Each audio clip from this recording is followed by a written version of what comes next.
kanthi winantura harjo swanira ning ngarsanipun. Pikantuk berkah pangestu panjenengan sowan kula wonten ing Pendhapi Agung ing Kraton Parangkencana kalis ing sakara-kara Sang Prabu. Syukur kalamun keng kaya mengkono dipenaki lenggah kula. Mangestuaken dawuh. Yer putraning Sun Retna Wulan paring dawuh Kanjeng Rama. padha becik swanira ning ngarepaning kula. Duh Kanjeng Rama. Saderipun matur kula ngaturaken sembah sumpun jara. Ndak tampa gawe suka gembira atining wong tuwa. Kejaba kanthi kuwi reh dening keng para nayaka praja sing padha lenggah. Mula kanthi itu dipenake nggih. Mas Prabu dawuh Kanjeng Rama. Gum, Inggih kula. ingsun mundhut pirsa ngenani swasana ing Kraton Parangkencana. Coba to keng sira enggal matur ing ngarsanipun. Sang Prabu kepareng matur. Iya. Nalika rumiyin panjenengan sampun dawuh kalian kula. Sok sinten kawula wonten ing Kraton Parangkencana Iya. ingkang saged ngunduraken bupati saking Trajumas sing kepengin gelar jajan wonten ing Parangkencana. Iya. Panjenengan badhe panjenengan ganjar panjenengan jodohaken kalian ingkang putra. Malah kapara ing dinten sakmangke ingkang dados senopati perang anak kula Raden Sancaka. Yen to kaya mengkono putramu wis sagup minangka dadi senopati ing Parangkencana. Pancen leres ingkang dados senopati perang wonten ing Parangkencana anak kula Raden Sancaka. Ya menika kok panjenengan ampun wasra kuwatir. Ingkang suwada. Ngene ya.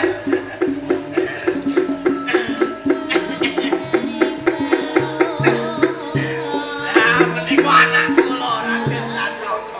Praja Wiguna, Nggih, kula. iki putramu to. Nggih menika ra anak kula Raden Sancaka. Raden Sancaka. Manut pratelaning Sudarmamu ya wong tuamu Temenggung Braja. Kalamun perang gedhe Parangkencana kang sira sagup minangka dadi senopati agung. Pancen ingsun ora bakal lali sabdaku nalika semana. Marang sapa kang bisa nentramake ing Parangkencana sing bisa ngalahake wong saka Kabupaten Trajumas. Ing kono bakal ndak ganjar, bakal ndak dapake marang putri ingsun kang aran Retna Wulan. Mula kanthi kuwi kalungguhan iki kang sira wis marak sowan. Coba ingsun kepengin mundhut pirsa piye swasana lan kahanan ing Paranggedhe Parangkencana. Kepareng matur Nggih. yang kula matur lepat mugi tenebing tulak sare linepato ing sikudi. Ya, yen to kaya mengono gedhe pangapuraku tumrapun sira. Sinuwun sedaya kula wau pikantuk berkah pangestunipun Rama Temenggung Braja. Ya, Anggen kula tanding dateng tiang-tiang saking Kadipaten Trajumas. Sedaya kula wau sampun kalampah ugi sampun pikantuk damai. Tiang-tiang Trajumas sampun kula tumpes kelon. Setunggal kemawon kawula mboten wonten ingkang cumandha wonten ing laladan negari Parangkencana. Wong Trajumas kalah karo kowe tenan. Siap tenan. yen ngono cetane kang sira entuk kemenangan Sancaka.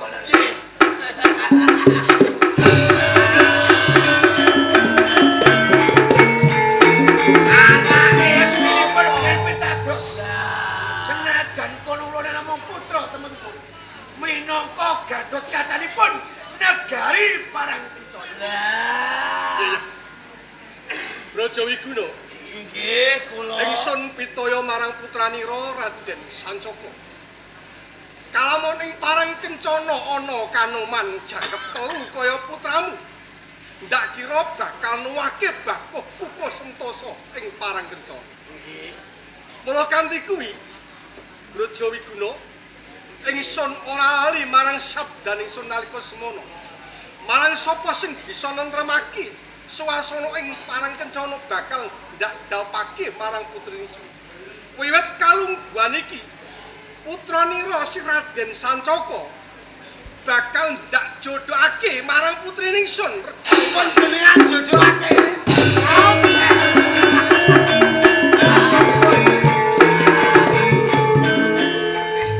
Sopo sing arep suwan kan?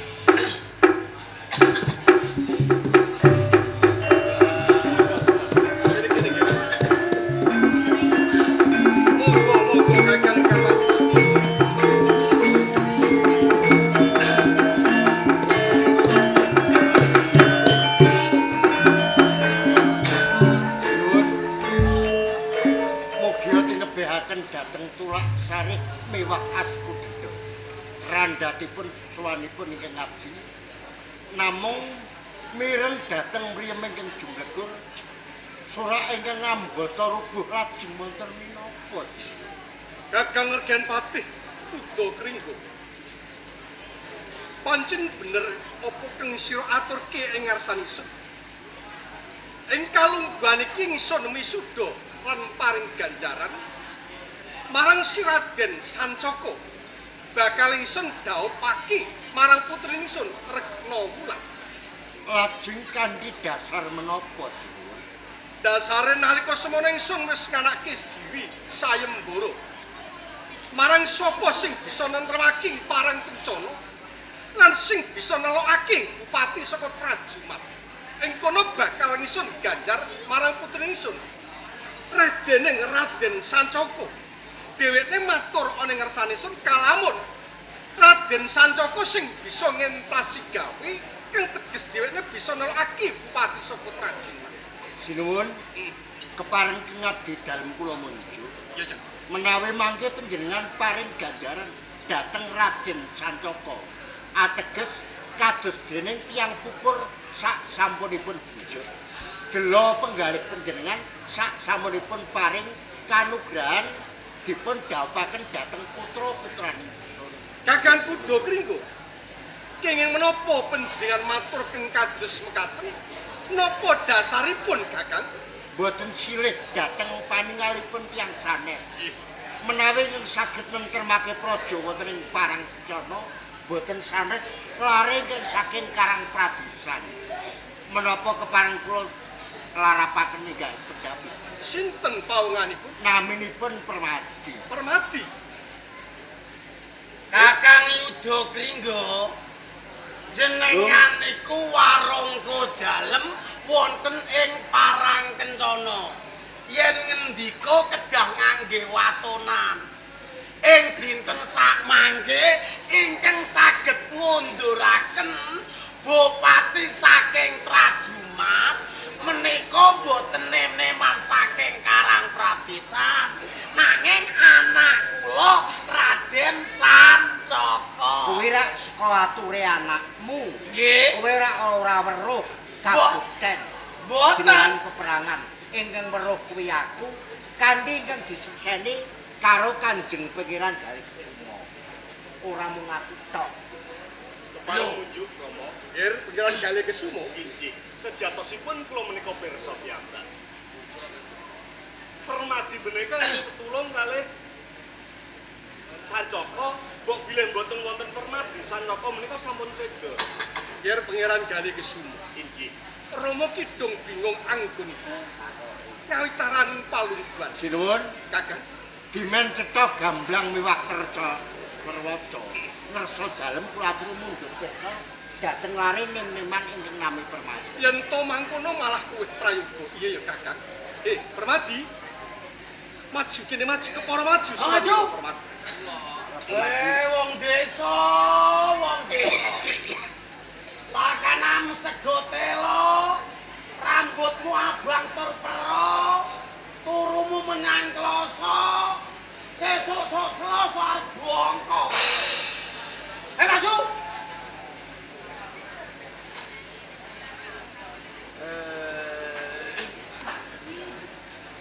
Lungguh. Lungguh. Sambil gelap iki. Lho aku iki Temenggung ora ono ajine. Lho aku iki Temenggung yo, Di. Aku iki ora kursi. Sampeyan iku nggih wong. Lho, kok aku ora wong kuwi? Yo kaya iwak mujair ngoten sampeyan. Aku kaya apa? Iwak mujair. Nggih para sederek-sederek, kula kaya iwak mujair.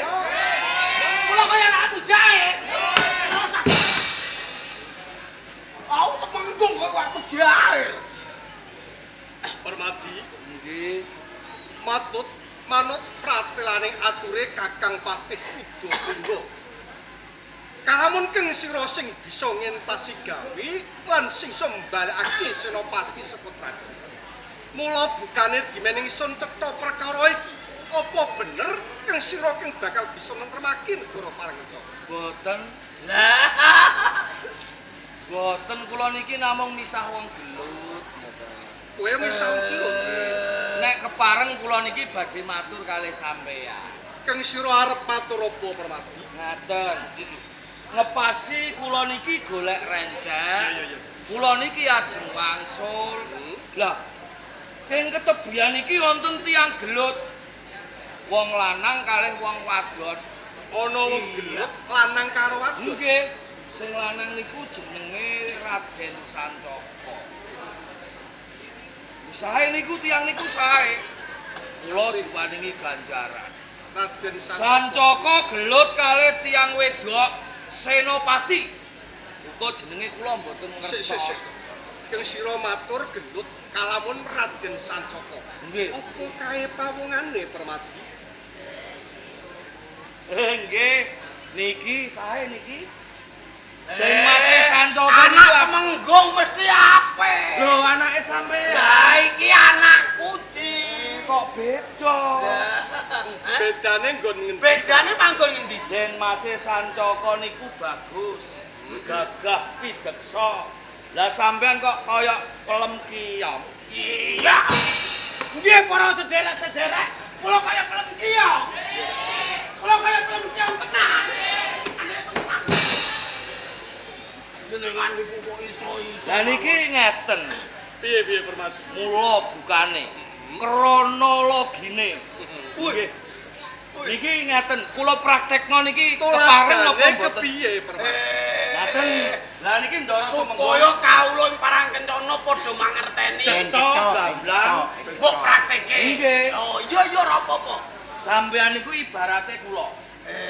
Permati. Aku Permati. Nggih. Kula Den Mas Sancaka. Iya.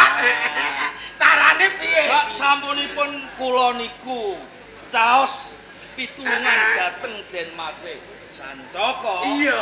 Kula dipun paringi ganjaran. Lah iya bener. Ganjarane niku werna kalih. Kuwi ganjarane Raden Sancaka loro. Nggih. Lah anak Temenggung ya ora apa-apa. Lah nggih apian. Apian anak Temenggung.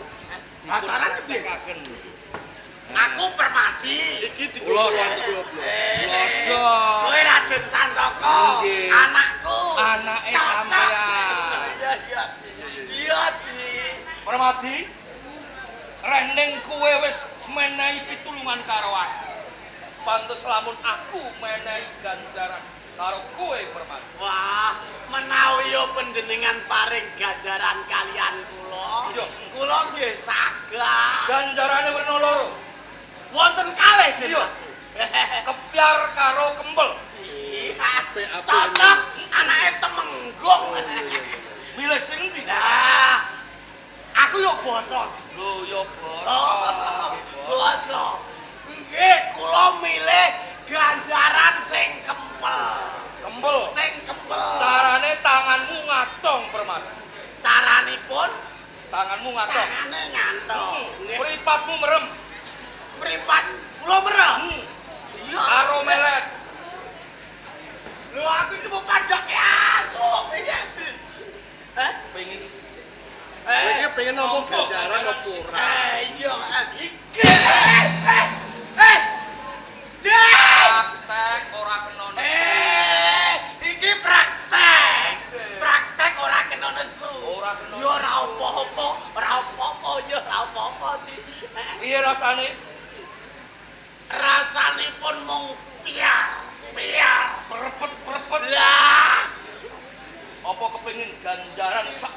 ganjaran sing kempel. Lah nggih jeneng pangeran, kula nyuwun ganjaran liyane sing kempel. Yo Ganjaran sing kepyar. sing kepyar. Nggih.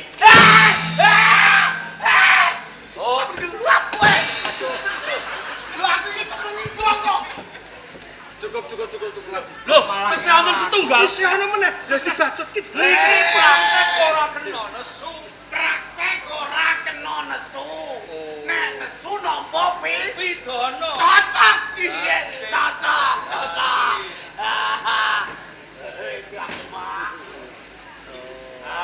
Isi ana ganjaran siji. Selawase ora bakal lali. Ganjaran menapa jeneng pangeran? Coba. Ngatong, Nyandok. Nggih. pengen ngerti. Nggih. Lho karep piye? Lho aku iki temenggung tanganku kanggo ngitung dhuwit ing katemenggungan kok malah didol sampe gelap kowe. Cukup. Mungkin kamu Pak Ut. Yen to kaya mengkono, ingsun bisa netepake. Kalamun sing bisa nentremake parang kencana ora putranira Kakang Munggung, nanging Permati. Nah ini kan derek labu-labet tumrap negari wonten ing parang kencana. Nah, Gedhe pangapuraku tumrap putranira salajan to dhewene apus Rama ana ing pangarepan ingsun. Krana ingsun ngelingi marang gedhe labuh-labetira Kakang Munggung. Ing kene kabeh mengko sing kelakoni marang dedaupan iki putri ingsun. Mula kanthi iki Permati uga bakal ndak paringi ganjaran. Yer Retna Wulan Ing dawuh Rama. kanggo nentremake swasana ing parang kencana dimen ingsun diarastani ratu orang Bancinden Bang Ciladan. Aku ora mbeda-mbedakake kabeh para kawula kang dheweke caos dharma ana labuh ana ing negara. Mula kanthi kuwi kae lho ana kanoman loro bagus parupane. Kowe ndak wenangake krajane iki lan milih salah sawiji ing mengkone king minangka dadi garwanira ya. Ngaten iki Rama. Kena cedhak ana ya. Raden Sancaka. Oh nggih, kula to. Monggo pendra kula aturi jumeneng. kowe krungu ta ora Di? Nek wong sugih wae kon ngadit kon jumeneng. Tuladane kaya Raden Sancaka, anake Temenggung Brajawira. Raden Sancaka. Kula menika kepengin mangertosi lumampahipun panjenengan. Mbok monggo pendra menika lumampah. Ngerti mlakune iki. Kepengin mangertosi. Wae Kula niki ajeng dipilih. Yo nggih. Gagah-gagahane Mas. Abang dipilih. Niki bedak dipilih.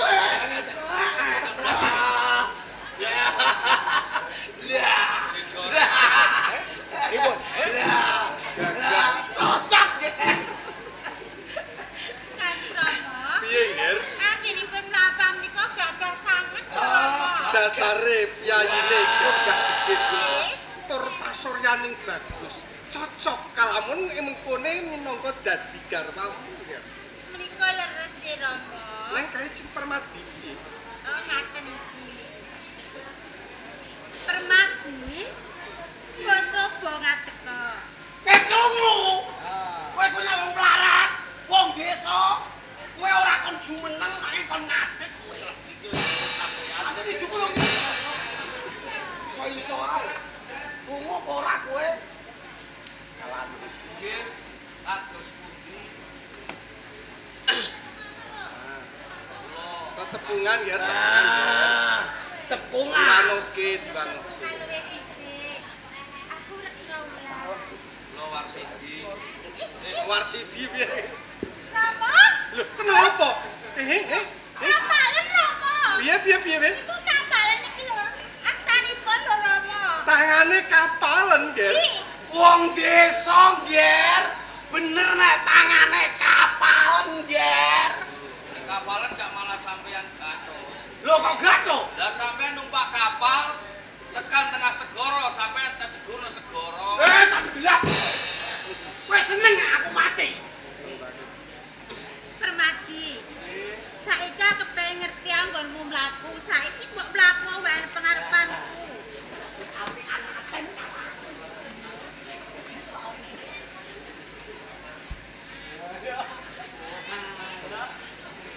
Saniki Ora sok bodoh. Yo saiki.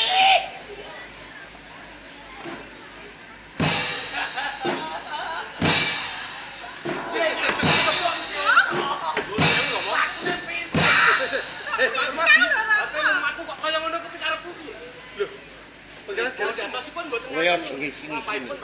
Rikala kowe ketemu jroning peperangan, lakumu ora ngono kok saiki kok gawe-gawe ngono. Lah kula disogok dhuwit 2000. Sapa nyogok? Kula kon mlaku pincang. Sing kongkon sapa?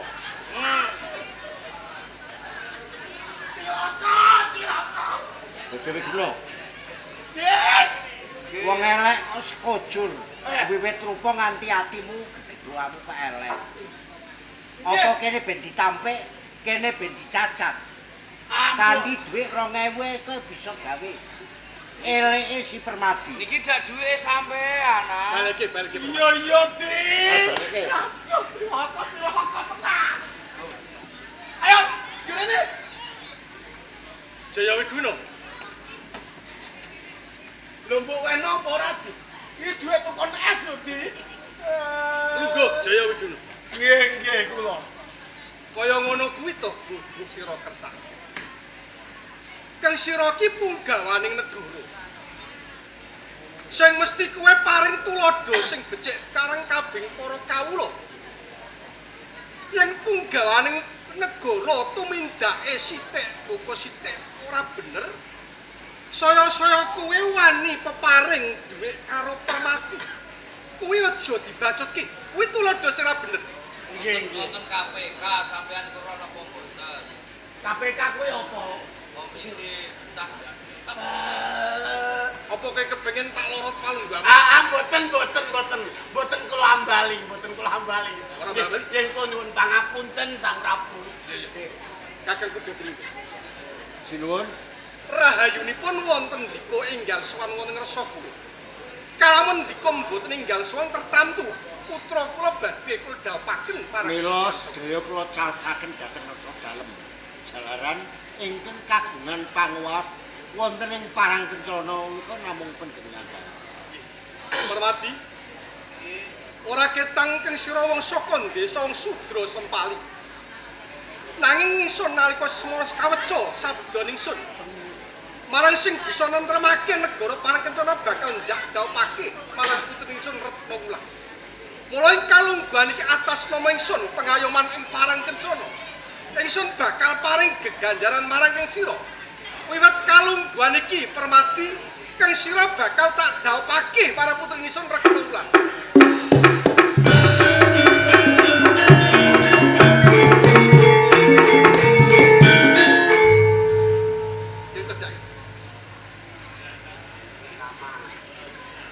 Ayo munggang sawetara sungkem karo Warung Tuwa.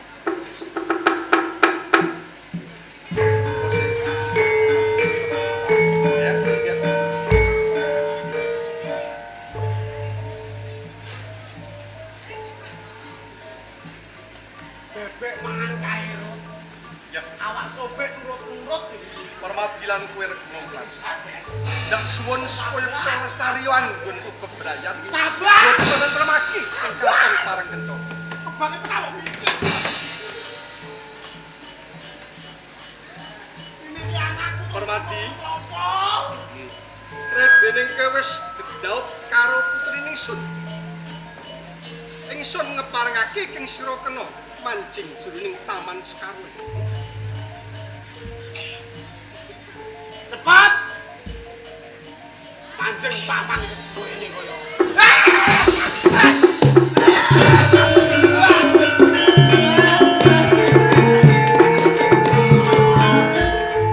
Kakang Rebyan Patih Kudu Kringgo.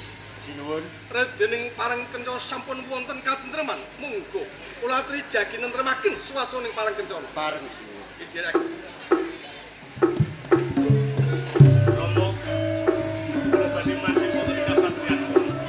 pikiran Gali Kesumo. Ayo nderek paling promo suwe negara paling kencana bakal wakil kados.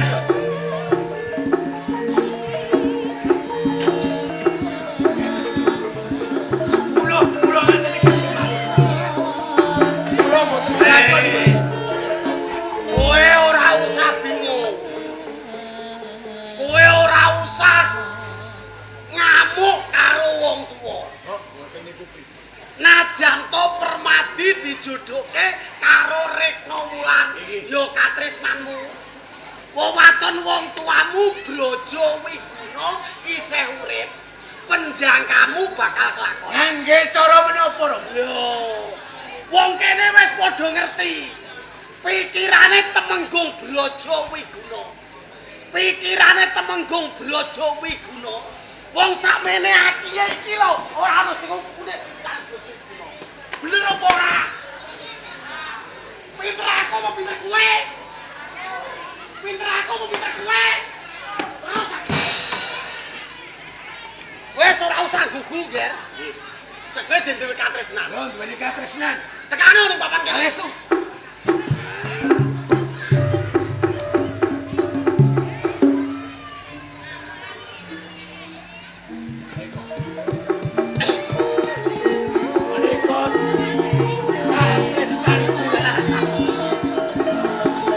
Katresnane anakku Raden Sancaka. Jebule kok ayu. Pinter nggone milih wong wedok.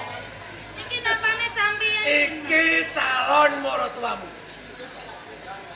Calon maratuwa, Nduk. Bapak sampeyan? Lho, ana apa, Nduk? Sampeyan kok gelem ngakoni wong ini? Lho ora dakoni iki bini wong tuaku, Jek. Duweni palungguhan Temenggung. Lah, Kok cilik nggih? lho wong ancene yo pawane yo ngene iki. Aja cilike, kaya kasiate. Lho. Wong nek cilik. Ya apa ora? Biasane nek cilik niki buling lho. Niki ngenten mau lho, Den Mas. Niki sini-sini wong. Oh sampean bagus kok ndek bapak ngono. Ditekek dijolo beras pripun? Sampe delak kowe. Lho aku iki menungso apa dijolo berat. Lho iki calon maratuamu kok malah Aku calon maratuamu, Nduk. Telase. Lho. Ayo goke. Ya ampun aku kebentel ora ana liyane. Anggoke sing pantes. Walek kemene. Lho. Aja elek duwite, Nduk. Oh. Sampe dilap. Aku mbok anggap selira apa piye? Muga sangi. Ngene ya, Nduk. Kowe tak tekakno ning papan kene. Aku kepengin goleke kamukten anakku ya katresnanmu Raden Sancaka. Carane pripun? Carane kowe dina iki tak kon tumuju ana ing Taman Parangkencana. Menang papan padunungane Permadi. Yen kowe ketemu karo Permadi, kowe ngaku-ngaku bojone Permadi. Permadi niku ganteng apa elek? Oh, yo ganteng, Nduk. bagus. Bagus, Nduk. Iki nek ganteng kula nggih gelem. Lho. Iki mung etok-etok lho, Nduk. Etok-etok. Etok-etok aja tenanan. Lanjeng napa niku kula? Yo saiki to, Nduk. Gak sok bodo apa piye? Kula lak takon. Iya, ra apa-apa. Iki nek ngaten kula tak mriko. Sing hati-hati ya. Disangoni. Oh, kaya ngono. Iya. Jaluk sangu kok ora duwe.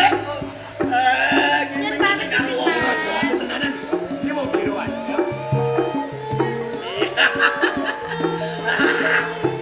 bojomu jebule ayu. Nek kula niki kok atos saged.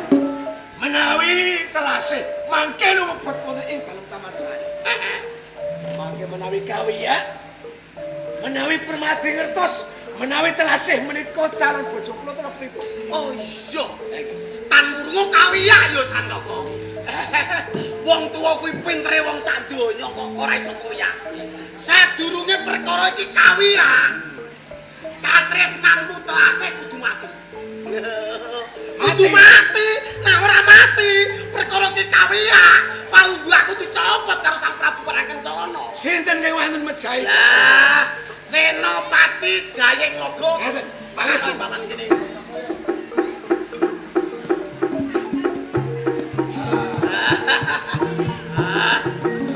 Atus pundi?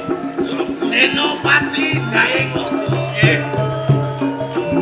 Kowe dhisik kowe pegawe aku berandal Nampak kecu. kok mateni karo pawongan ya to. Iso dadi senopati sing dadekne nek aku ora iso. Leres. Lah mula saka kuwi kowe tak tekakno ning papan kene. Kowe takon mateni telase. Lho.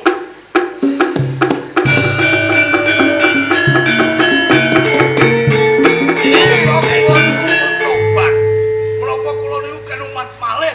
Ora apa-apa. Lho. Nek dhisik kowe takon mateni wong siji, opahane rak sapi siji. Saiki telase kuwi wis meteng, ya to. Kowe takon mateni telase karo anake sanjelone yang meteng, kowe bakal tak imbuhi pedet siji. Dadi mateni loro. Mateni mbok anak. Lah mbok anake mateni mbok anak, opahane sapi karo pedet. Leres. Benjan menapa? Ya saiki to. Sakmenika. Heeh. Wonten pundi? Tiyangipun. Menang Taman Parangkencana. Taman Parangkencana. Parangkencana. Yo. Nggih. Atindake. Pangestunipun mugi kasembatan lagi kula percaya. Hati-hati. Eh, Kalau tak derek, ngawat-ngawati kali. awat-awat ono, Ger.